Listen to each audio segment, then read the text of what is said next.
Bonjour à toutes et à tous. Aujourd'hui, dans votre rendez-vous de décryptage, un jour une question, abordons une question très fréquente dans la pratique notariale. Une SCI peut-elle délivrer un congé pour reprise pour qu'un de ses associés occupe le logement? Imaginez le contexte. Une SCI détient un immeuble composé de 3 appartements, dont 2 sont loués. Les 2 associés fondateurs, initialement pacsés, se sont mariés, puis ont donné en nue propriété une partie de leur part à leurs enfants. L'un des enfants, aujourd'hui associé nu propriétaire, souhaite reprendre 2 logements pour en faire sa résidence principale.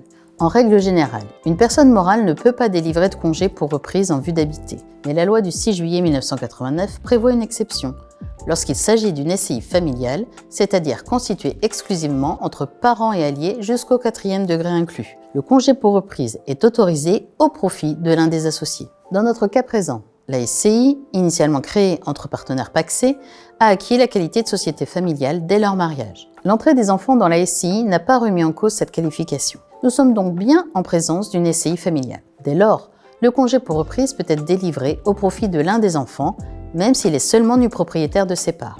En effet, la Cour de cassation a jugé qu'un associé nu propriétaire pouvait bénéficier de la reprise dès lors qu'il a la qualité d'associé. Certaines conditions doivent pour autant être validées. Le logement doit être repris pour habitation principale. Le congé n'est pas valable si l'intention est d'en faire un pied-à-terre ou une résidence secondaire.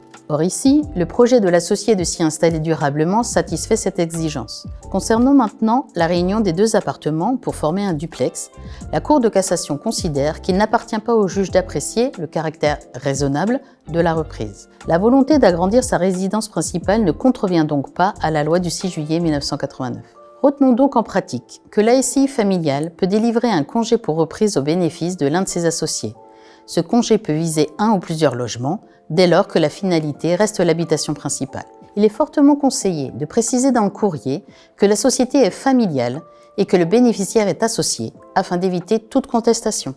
Dans le cas présent, le premier congé pourra être délivré pour le 3 septembre 2027, le second pour le 23 septembre 2028, selon les échéances respectives des baux. Vous l'aurez compris, une SCI familiale peut valablement donner congé pour reprise au profit d'un associé, y compris nu propriétaire, à condition que le bien soit occupé à titre de résidence principale. Cependant, la prudence rédactionnelle et le respect du formalisme demeurent essentiels pour éviter tout risque de nullité. Merci pour votre attention. On se retrouve très bientôt pour un nouvel épisode d'Un jour une question, au service de votre pratique notariale. Et d'ici là, pensez à liker, partager et poser vos questions en commentaire.